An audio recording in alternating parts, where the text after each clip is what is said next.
I'd like to welcome everyone to the Mad River Valley Chamber's Business Education Series. My name is Eric Friedman. I'm the Executive Director of the Chamber. Each month we delve into different topics interested to our business community as part of our effort to fulfill our mission here at the Chamber, which is to improve the economic well-being of the Mad River Valley businesses through leading destination marketing, building brand equity, and creating a unified and engaged culture. So today we are going to do some unifying and some engaging. As we host the second of a two-part panel, panel discussion that we started last month, which we focused on advertising in the Mad River Valley and the opportunities that avail themselves and how we can collaborate to the best of our ability. Last month we focused on print advertising, and this month we are going to talk about Vermont Department of Travel and Tourism and its relationship with the Vermont Chamber of Commerce, as well as radio advertising. If you want to take a look at last month, we talked about print advertising. Go onto our YouTube channel and you can check it out there and see that. It was really interesting. So let's give a warm Mad River Valley welcome to our esteemed panel. We have Sara Difilipi, who's the Sales and Marketing Specialist from the Vermont Department of Tourism and Marketing. We have Amy Spear, who's the Vice President of Tourism for the Vermont Chamber of Commerce.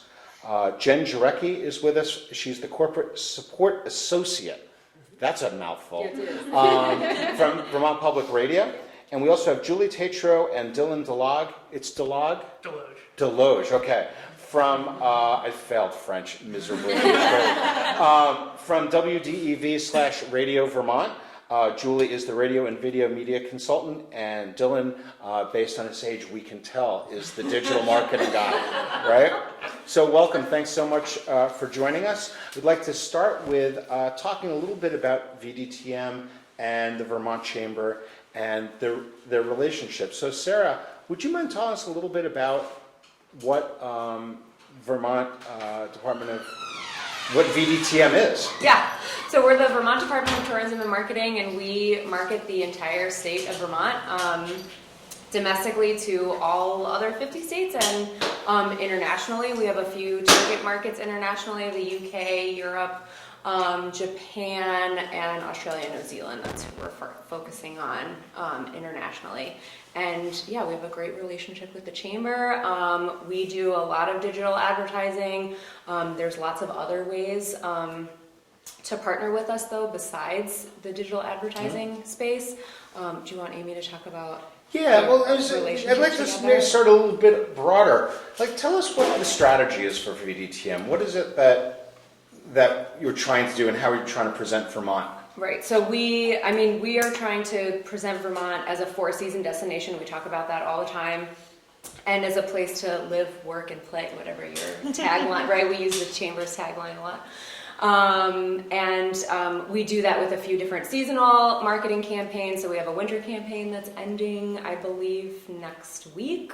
And then we do that through consumer travel shows. We do that through the Big E. We do that through tour operator appointments to get tour operators to bring groups to Vermont and other individuals to Vermont. So we have a couple different areas. And then we have a huge social media presence as well. Right, and you also do a lot of public relations kinds of things. Yes, we do media visits. Right, so we had our German influencer group that was here in the Valley, and actually in the New Zealand Herald yesterday, they posted the 3 best New England road trips, and Vermont was on there, and they talked about Route 100, and they talked specifically about the Valley. So that came out yesterday, which we're really excited about. That was a really valuable thing that we did in the fall, yeah. And that was really impressive, and how quickly things turned around, too. It was really great. So what's the best way for local businesses to take advantage of what VDTM does? So we have a couple different options.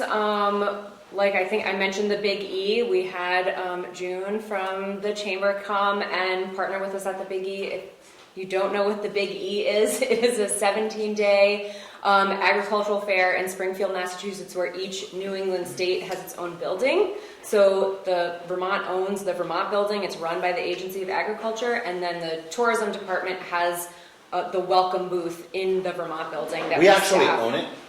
We own the building and So the do land. we have a little island of Vermont in the middle We of do. Massachusetts? We do. Interesting. Yes. It opens so up a when lot you- of possibilities for Yeah, us. so when you walk into the Vermont building, you're technically in Vermont and not in Massachusetts anymore.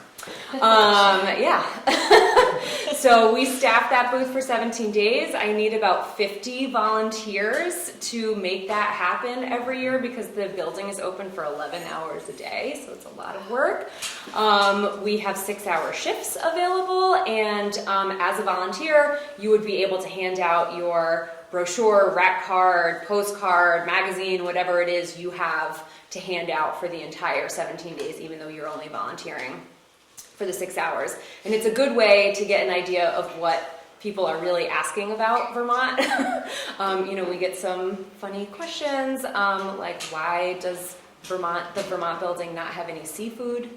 We're the only landlocked New England state, so can go to another state building. And then people ask about foliage there. I mean, people are coming in and they're like, I'm going to Vermont next weekend, where should I go? And so it's a good way to sort of promote your own business there because they've been to Vermont a bunch of times and they're looking for something new to do. So it's a good way to promote your business there. We also do other travel shows, consumer travel shows. This weekend, I'm doing the AAA Newsday Travel Show in New York, and we are partnering with Manchester on that show. So they are, for example, they're giving us an overnight stay at the Inn at Manchester, 2 tickets to Hildene, and then we'll be handing out the Manchester magazine there. So that's a way that the Mad River Valley can partner with the state, offering that sort of raffle prize, and then we would hand out the guide. We are going to the DC Travel and Adventure Show. We're going to a travel show in Ottawa.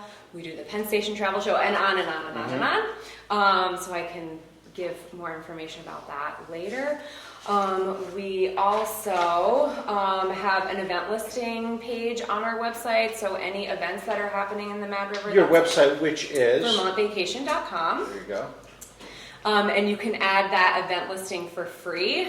And if you need any help doing that, we can help you put those listings on there. We also have lodging deals on our website, so that's also a free service. So if you have a lodging property and you have a lodging deal, like a midweek lodging deal or like a romance package, we had a lot of those for Valentine's Day, you can put those on our website. And those are sent out also through our 123,000 person mailing list that we have. So we do a monthly consumer newsletter every month, and we talk about the lodging packages in those emails. Also, we have a Canadian discount page that we've been starting to market a little bit more. So if you offer anything to our friends in Canada to It's make a challenge up for them to come down, right, isn't it? because of the exchange rate. So if you offer even just a 15% discount if you show your Canadian driver's license, we can add that to our Canadian discounts page. Which is good because Also they're a free super service. nice people too. They are, and they're always looking for a deal. Like notoriously nice. So Vermont Department of Tourism has a very interesting relationship with the Vermont Chamber of Commerce, and there's a public-private partnership. Can you speak to that a little bit, Amy? Amy's the Vice President of Tourism for the Vermont Chamber of Commerce. Yeah, absolutely. So some of the pillars of the Vermont Chamber are education, advocacy, events, and then through our public-private partnership with VBTM, we do a lot of marketing. And the cornerstone of that is the Vermont Vacation Guide, which is available print and as an e-guide. And then there's also a digital presence in the Stay and Play directory. So in addition to those tangible pieces, we also work together to make sure that we're connecting Vermont businesses to VDTM and just being good partners all around, because the more that Vermont is amplified through the paid and earned efforts of VDTM, the better it is for all businesses in the state. So can you talk about maybe the publications? I think is the big thing that people are might think of when they think of the Vermont Chamber, right? This is the most recent one, right? Yeah, absolutely. So we have a winter guide, and there are 100,000 of those printed. And then we have a summer-fall guide, and there are 200,000 of those printed. So they are distributed throughout New England and up in Canada. They're in retail stores actually in New York, Massachusetts, and Connecticut, airports in Massachusetts, New York, and Vermont, We do Canadian direct mail for people that are requesting Vermont information. Consumer shows like Sara mentioned earlier, and then they're also in Vermont lodging properties. So a pretty wide distribution of the guides. They're also, what's very important about them is they're the official fulfillment piece for the state of Vermont. So anyone that calls 1-800-VERMONT or requests information on vermontvacation.com, they're getting these guides. They're also the resources that are used in all of the Vermont Welcome Centers. So all the wonderful people that work at the help desks in the Welcome Centers use the guide as a resource to direct visitors on what to do while they're in the state. Cool. What percentage of them are actually, of those is 200,000 in the summer, 100,000 in the winter? Do you know what percentage of them are actually mailed out? I'm just curious, like people actually still do that. They do. So there's about 30,000 a year that are mailed out for through the 1-800-VERMONT. So 10%. Vermont Vacation. Yeah. That's amazing. Yeah. So the state's paying for that, or the chamber's paying for that? Postage on that. I would say it's a state pays for that. Yeah. So that's part of our partnership that we have for that with them. And then the chamber mails out directly to like AAA, for example. They do a lot of requests for people that are planning their trips.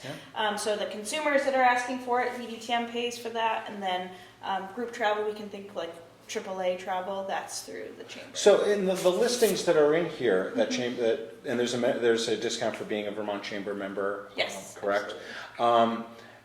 Is that replicated on the Vermont Vacations website as well? So when you purchase anything in the guide, you also get the Stay and Play directory, a featured listing on the Stay and Play directory on Vermont Vacation. Okay. So that's part of the, I guess, marketing mix for VDTM. Excellent. These are published twice a year, as we said, summer and winter. Can you talk about the timing? I think that confuses people sometimes because like the summer one has come out already like it should. So when the next one is winter, that we should be thinking about in terms of advertising, when does that get put to bed and what's the timing on that? Yeah, absolutely. So when you're thinking of the guides, they're more top of the funnel. People are planning their trip. They're going to ask for this information before they decide what they're actually going to do. So we're trying to guide them there. So that's why they are in market very early. So the winter guide, which we'll start working on soon, is available August 2020. And then the summer fall will be available February 2021. So making sure that we're ahead of the season as people are just in that brainstorming phase of trip planning. This is when we want to make sure that they're available for folks. So if the Matter of Valley was going to do a co-op ad in this, when would we have to have that all together by? So the reservations for winter are due May 2020, so coming up Coming shortly. right up. And then summer fall, those are due in November. And the person they need to talk to is Mark Clough. Right? Yes. Who's the sales guy who apparently is very camera shy because he's right there. And he like is behind the camera so we can't even swivel to see him. But he's a handsome devil. And he can give you all the information about that. Absolutely. For sure. Yeah. And just to show in the past, Mark, when was this? This was was that the year before last? 2016. This was 2016, so we have not done a co-op like this since 2016. This is the sort of thing that we're talking about doing so that we have a good presence for the Mad River Valley in this book, because as you said, top of funnel, this is where people are doing their planning. And I would imagine the people that do their planning like this tend to stay longer than the people that are coming for the weekend and coming from further afield. So that's something that we're really trying to organize as best we can. Sara, I want to go back to you about, you have some new leadership over at VDTM.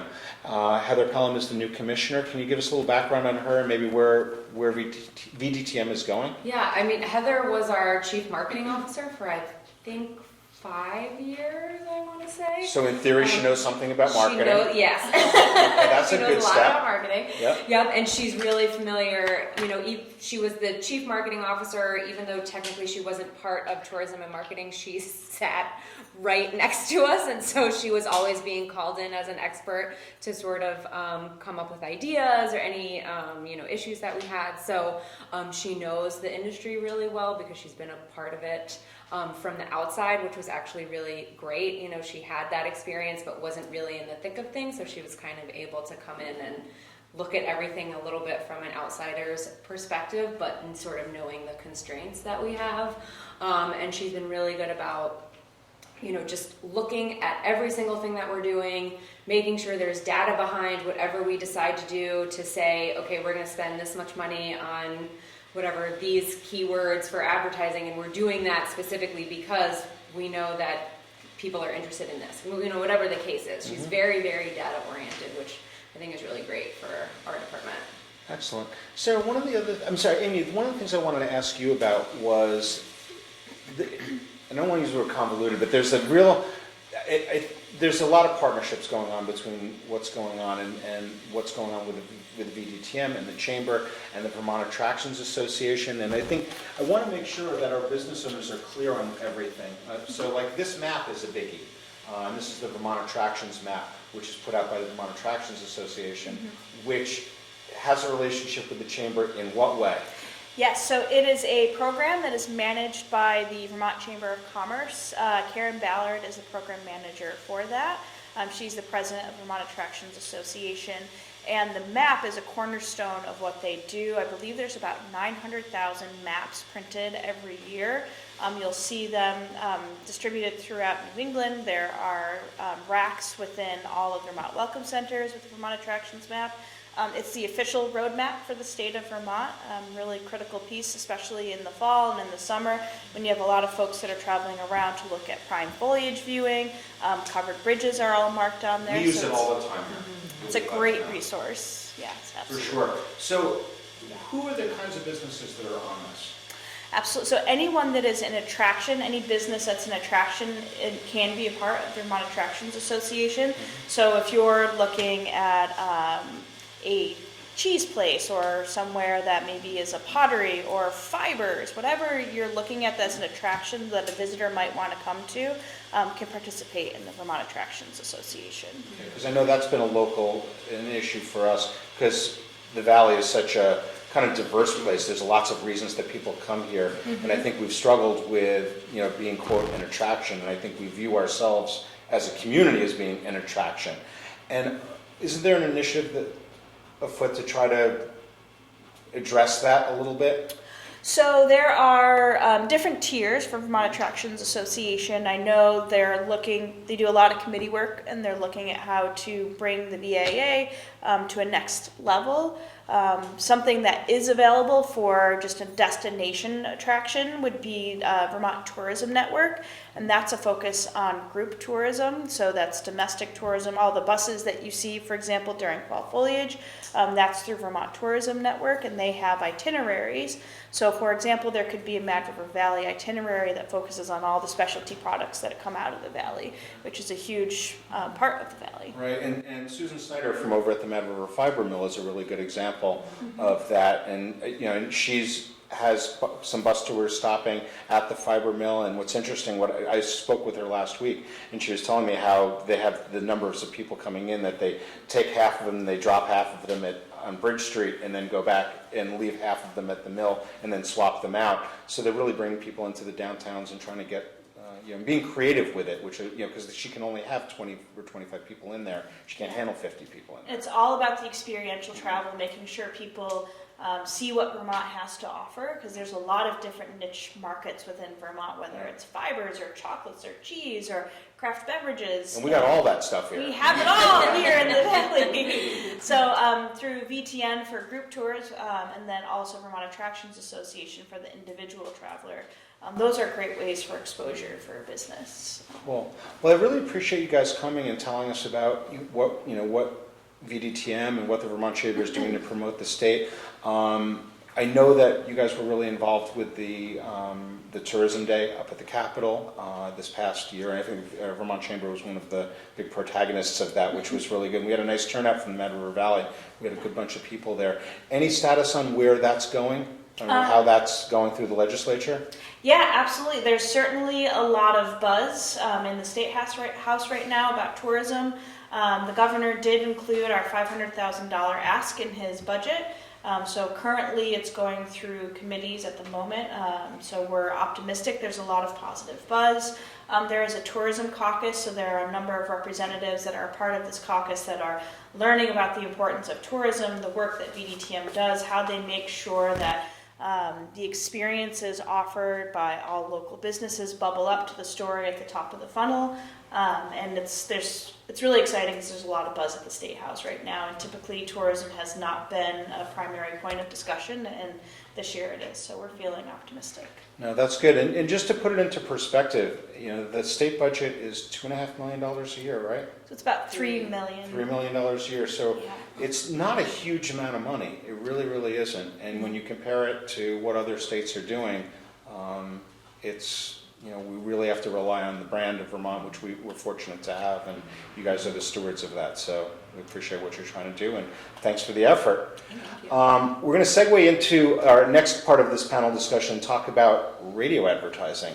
So radio is not dead, I hear. Is that true? It's not right? dead. Alive. Terrestrial radio is doing really well, and I think we're really, really fortunate here in Vermont that we have such a strong radio presence.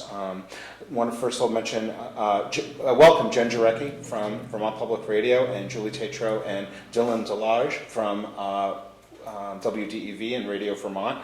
We'll start with WDEV. I saw on your website, Harper's Magazine. Do you know what I'm talking about? It did a really cool quote. They said WDEV radio is radio that actually reflects the reality of local life, and it's all but disappeared everywhere else, but not here in Vermont. You want to tell us a little bit about what DEV is and Radio Vermont is and how it differentiates itself? So WDEV has been around since 1931, and pretty much since day one it's been a community-driven radio station. Ken Squire actually climbed the tower and built it, didn't he? Well, he would have been. Yeah, I know he's not that. But the things we try to do are try to get a lot of community involvement and having voices from outside of the radio station come in and contribute to the programming. Mm-hmm. And that's been a big driver for us. So getting local newspaper editors on the air during the news, or covering community events every morning and afternoon, and having outside groups come in and do talk shows about programs of their choosing, because some of our key ideas. Yeah, so we have Troy Kingsbury from over at Village Grocery comes on every Wednesday, right? Yeah, and he kind of tells what's going on in the Mad River Valley community. Right, and you also do some work with the Valley Reporter, correct? With Valley with Hadley. Reporter, Waterbury Record. Yeah. That's really cool that you do that, and so I think the Valley has a pretty good presence on DEV these days, right? Yeah, I'd say so. I mean, our main transmitter is right in the top of Sugar Bush, so we come in very good. In a lot Which of is here, right? Yeah. I've heard of them. No, that's cool. And Jenn Jarecki from VPR, we have one of the strongest public radio networks in the country, don't we? We really do. Yeah. You want to tell us a little bit about that and why it's so strong? Yeah, certainly. So I'm Jenn Jarecki. It's an honor to be representing Vermont Public Radio. Eric, thank you so much for having this panel, and thank you to the panelists as well. I love the idea of cooperative marketing, and I think that I'd be glad to talk about how VPR might be able to fit into that picture for the Valley. So for the past 40 years plus, Vermont Public Radio has been a trusted source for news, entertainment, music, top to bottom, left to right. So we cover the state of Vermont. We have over 200,000 weekly listeners, readers, and streamers. So whether that's through terrestrial radio, which is not dead, but thriving, but certainly, we have a pretty good digital presence as well, knowing that people are finding us either through their smart speaker or our mobile platform, or going to vpr.org as well. I work in a team of 5 corporate support associates, so we work with businesses and organizations throughout the state to help amplify their message. And just in listening to the panel up here of how, people are looking out of state, and you guys are sending them materials. We have members from 47 states. These are people who've come here and love Vermont and keep tuning in, and thanks to the streaming service, you can be reaching them as well as reaching Vermonters too. We have really strong membership and listenership in Addison County, in Washington County, in Chittenden County, as well as Windsor and Windham. So some of our highest listenership areas, and a number of different ways in which people can access our listeners too. So we also we have both news station and a classical station, And as I mentioned, is like a trusted source for independent news. It's an award-winning news team that continues to grow. It is not shrinking. I think Vermonters recognize this.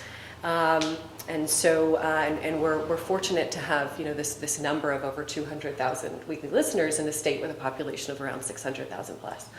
So, so I'd love to hear your questions, and I'm happy to answer any other questions about why Vermont Public Radio is so wonderful. Does anyone have any questions? I appreciate that we're forgetting about our audience. Does anyone have any questions at this point? At all? No pressure. Fascinating. Okay. Dillon, you're the digital marketing guy for WDEV. When Juli told me that, oh, I'm going to bring Dillon along, I'm like, they have a digital marketing guy? And then so I was surprised. So tell us a little bit about what you're up to and how that's changing what's going on at DEV and Radio Vermont. So yeah, we're just trying to continue to grow our online presence. I can't stress enough how much that streaming service is important for radio stations these days, because it allows us to expand outside of our broadcast range. So I kind of am working behind the scenes to try to keep that up and running, and you know, try to present that to local businesses as a valuable opportunity to reach more than, you know, your neighborhood. At the same time, we're also offering digital marketing services through a third-party partner, and we are hoping to give that, still maintain that local connection with our sales team, while offering more expertise that are maybe a little bit outside of our wheelhouse, or maybe we just don't have the bandwidth to manage for, you know, dozens of local businesses. So what sort of stuff, like who would potentially be a client for someone like you for that? Anybody who has an online presence or should have an online presence. I mean, yeah, our partners offer anything from websites to social media management to branding and logo design, and search engine marketing. So, you know, when you see, you know, paid search results on Google, they can help you with that. Cool. So Juli, there was a WDEV, and I always wanted, should I be saying WDEV or should I say Radio Vermont? Because, or do you want to maybe explain what the difference is? Sure. So Radio Vermont Group is kind of the parent company. Obviously, we're known best for WDEV. WDEV AM 550, FM 96.1, as you said. Here in From the summit of Sugarbush. We also own a country music station, WLVB in Morrisville, and we also own 101 The One, which is our music station. The music station appeals to a demographic 35 plus, skewed more affluent, more professional, lots of workplace listening. And what's the reach of these, geographically speaking? Well, stations? the country music station is primarily in the Morrisville area, but the other two stations reach all the way up the northern corridor from White River pretty much to the Canadian border, and adjacency in New York and New Hampshire. Yeah, I have to tell you, I was the marketing director at Mad River Glen for a long time, and the sales rep one of the sales reps that preceded you worked really hard to get me, and I never advertised, and then I finally did. And I got to tell you, I was really pleasantly surprised at how well it worked for Mad River. I couldn't believe it, to be honest with you. We got more people just interacting and appreciating the fact that we were involved with DEV, because I almost looked at it as like DEV is almost like the Mad River Glen of radio in a lot of ways, kind of old school, and I think that's really important. So with the new ownership, Ken sold the radio station. Can you tell a little bit about who bought it and what the plan is for the future? Well, we are kind of in that transition. Ken is still there every day. Ken is really still the owner. Steve Cormier is the general manager, and I would say we're in a succession planning that will take place over a period of time. Ken Squire, as we mentioned, his family has owned the station and the Radio Vermont Group since 1935. He does not want WDEV to change. And when Dillon said we serve the community, we really do. We also have our own newsroom. which is unusual in terrestrial radio these days. As you know, it requires a huge investment of time and staffing. We have 6 hours of news programming every day focused on Vermont and Vermonters, and even the national news, bringing it down to how it affects us. And what this all means to our advertisers is it engenders a really, really loyal listening audience. So for our advertisers, it's a trusted source of information, and I think that that their brand then becomes trustworthy through advertising with us.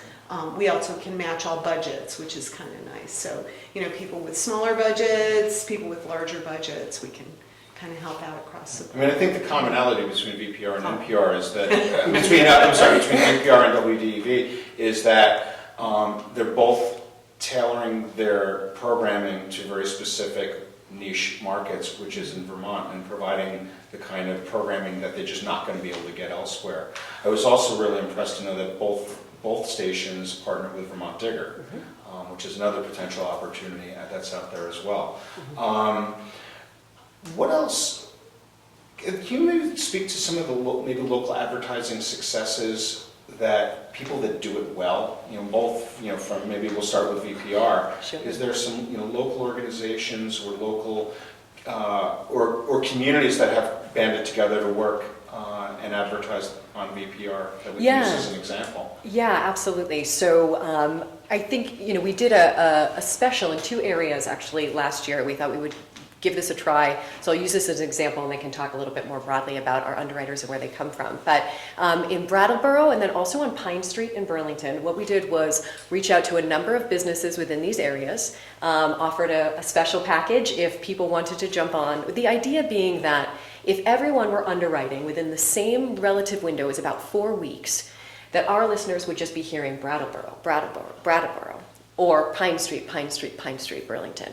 And that each individual organization and business would be able to amplify their specific message, but that this region is going to continue to be heard on repeat over and over, and we know repetition is part of the name of the marketing game. And it worked very well in both regions, and so I think it's something that we're looking to do again. It's a conversation we've been having in, I think the Valley is pitch perfect for something like this, of how can, potentially as the chamber, being able to say, hey, the Mad River Valley, I even wrote maybe a few possible copy options down. So be happy to share those after. But additionally, if businesses were also to come on at the same time, well, then they're going to be hearing Mad River Valley, and then they're going to be hearing this particular aspect of the Valley, and then another aspect of the Valley, and we're just going to keep piling this on so that listeners are like, I got to get to the Valley. Whether they're listening, down in Rhode Island and they're about to come up and take a trip, or they're listening in Burlington and they need a good excuse, or where are they going to go eat after they go skiing, sort of thing. So we're also a really flexible, nimble shop. So we have no minimum contract and no minimum duration for schedules. So we work with businesses that are small nonprofit organizations of 1 or 2 staff, all the way up to, I'm sure you've heard People's United Bank or Subaru of New England on the station. So within that, that's a really wide budget divide. And we recognize that every business is unique. You have different needs. You have times of year that are better to be on and times of year that aren't so great. There's a particular population maybe you're trying to reach. And so, our team works individually with businesses and nonprofit organizations to say what makes the most sense for you and how can we get closest to those aims. I think it might be worth noting that VPR's corporate support team is not a commission-based team. So our incomes are not tied to what you do. So the idea there is that we are a trusted marketing partner, because if the underwriting isn't effective for you, that does nothing for you, and that does nothing for VPR then either. We want to be able to amplify your message, to bring people to you, and we appreciate the contribution to the public service as well, which I will say, listeners of public radio are more inclined to purchase products and services from organizations that are sponsors of public radio. And additionally, I did a little digging for you all, and public radio listeners are also 108% more likely to go downhill skiing than the average U.S. adult. They are 24% more likely to picnic. They are 51% more likely to have consumed wine in the last 6 months, but 118% more likely for that to have been imported wine. They're 104% more likely to go hiking than the average U.S. adult. I mean, it's a really good audience, I think, for this for this particular. They have a lot more money for like market research, don't they? Well, we have, That is NPR, admittedly, it's the NPR profile. yeah, we have one of those statistics that says listeners on 101 The One are 50% more likely than average to drink premium beer. So I find that interesting. May I speak about revitalizing Waterbury and what we've done? Yeah, Yes. absolutely, because that's something that I've noticed too, and that was actually something that prompted, this discussion, because I thought that potentially the Valley could do something similar to that. Yes, so Eric and I have spoken about doing something perhaps cooperative, but a good example is revitalizing Waterbury, who Karen Nevin, I know is a familiar name here. Lives here in the Valley. Yeah. She really did her homework before the construction project began in Waterbury and met with us to talk, about how we were going to present the traffic reports and things like that, because, we wanted it to be positive and not, repel people from coming. And I was nervous that we were going to have helicopters flying over.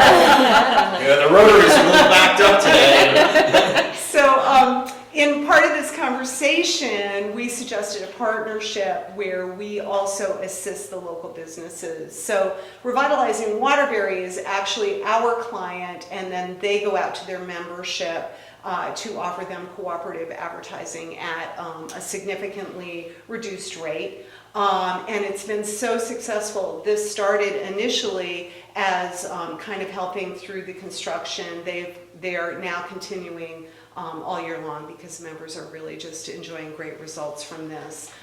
So pretty much, Revitalizing Waterbury does like an open and close, and then various businesses are tagged within that where they come in and record their message.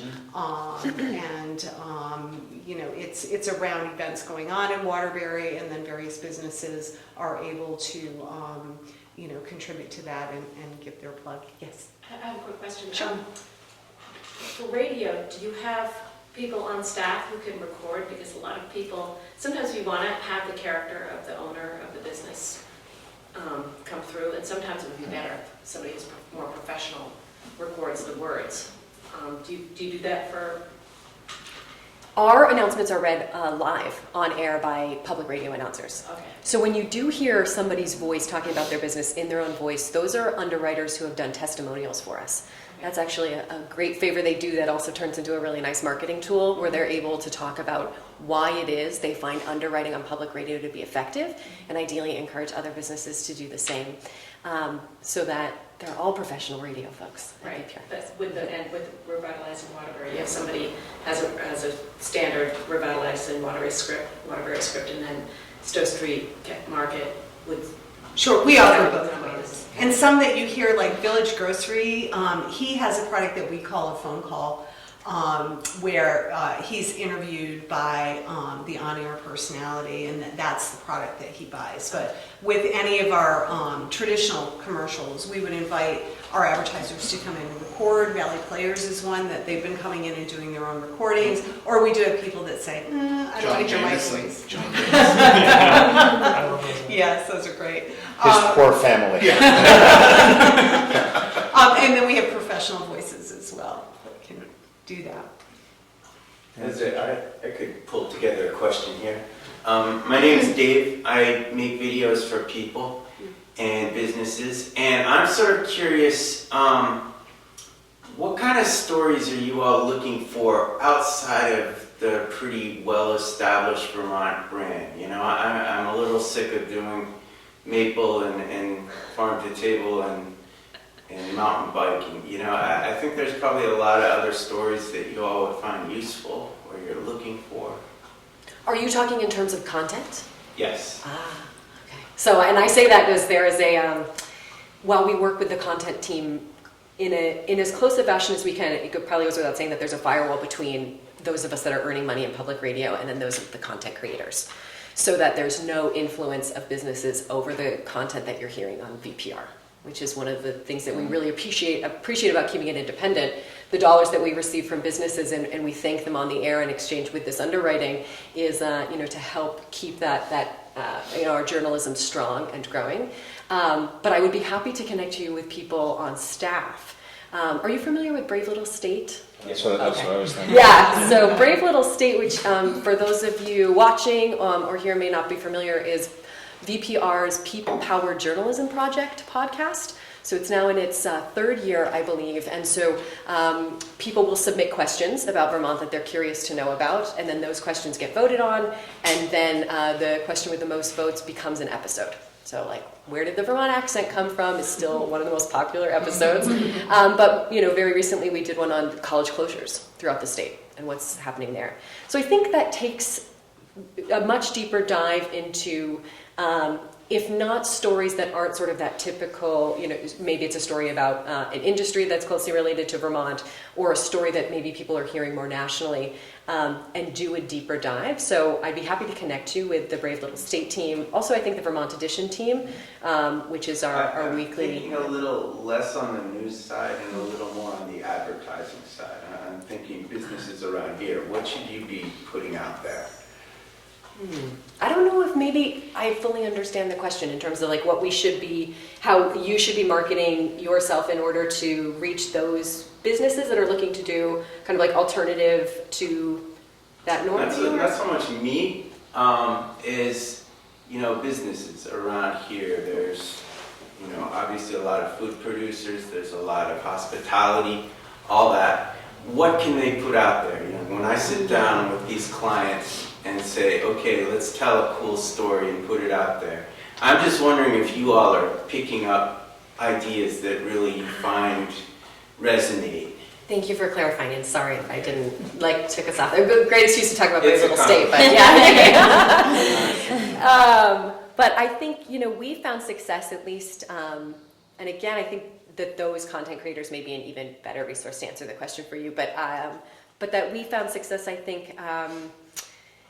Searching for those unique Vermont stories and putting Vermont voices on. Now you have the video aspect to it, which I think is really great too, but to find stories that I think resonate with all of us, we can relate to them, but there's an individuality to what that particular Vermonter may be struggling with or going through or inspired by.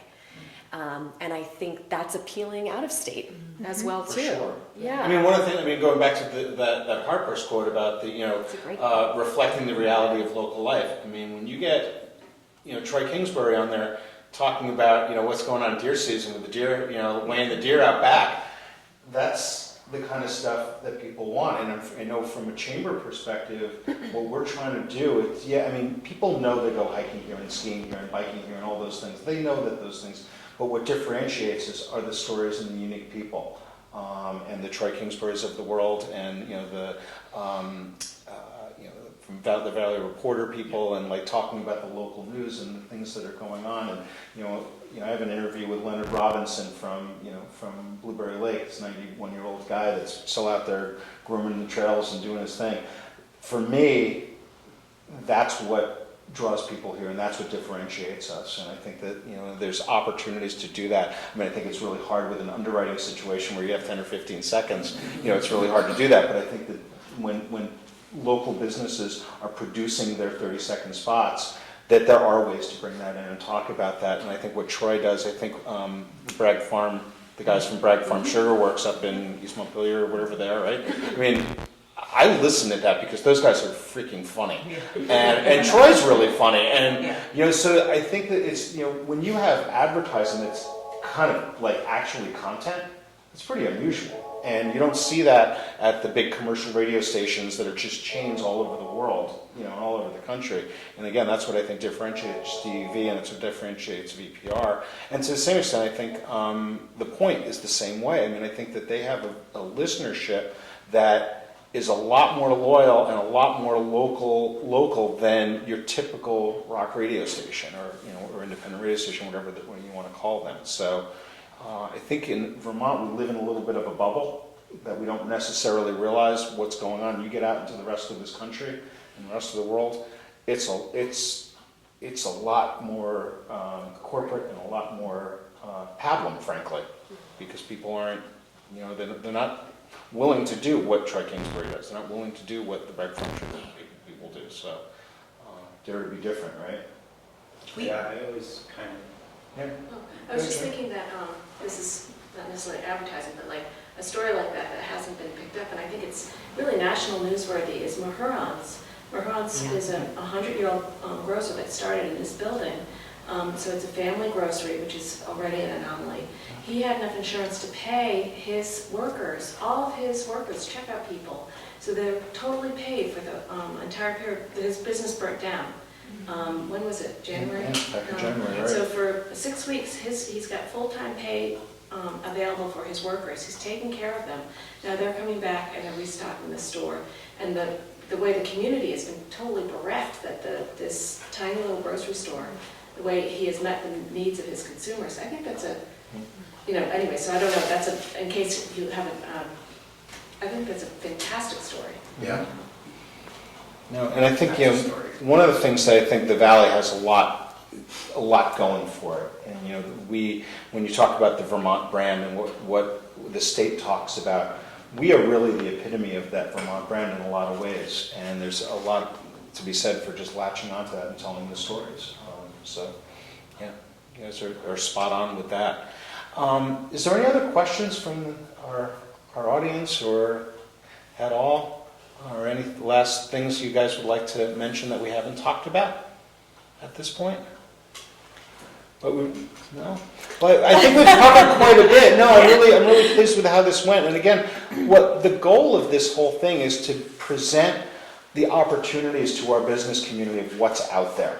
And that there's a strength in us working together. And so what I'm hoping to come from this panel and the one we did last month is to have proposals put out there and saying, this is what we can do with WDEV, this is what we can do with the Vermont Chamber Guide, this is what we can do with the Valley Reporter, and see what it is that interests our business community, what it is, what's going to be good for Sugarfish isn't necessarily going to be good for the hostel, for example, and you might want to advertise in different places and you have different goals, but we can always work together and as best we can and try to be out there as much. And I think that you said it, Jen, it's that repetition that you hear that the Mad River Valley here and then you hear it here and eventually it comes up, and it takes an investment and it takes time to do it. And what I'm proposing with this and trying to corral the cats of the Mad River Valley is that we have a lot more to gain by working together, and we can get the word out there in a really good, well-organized, well-thought-out plan, that it's not a shotgun thing.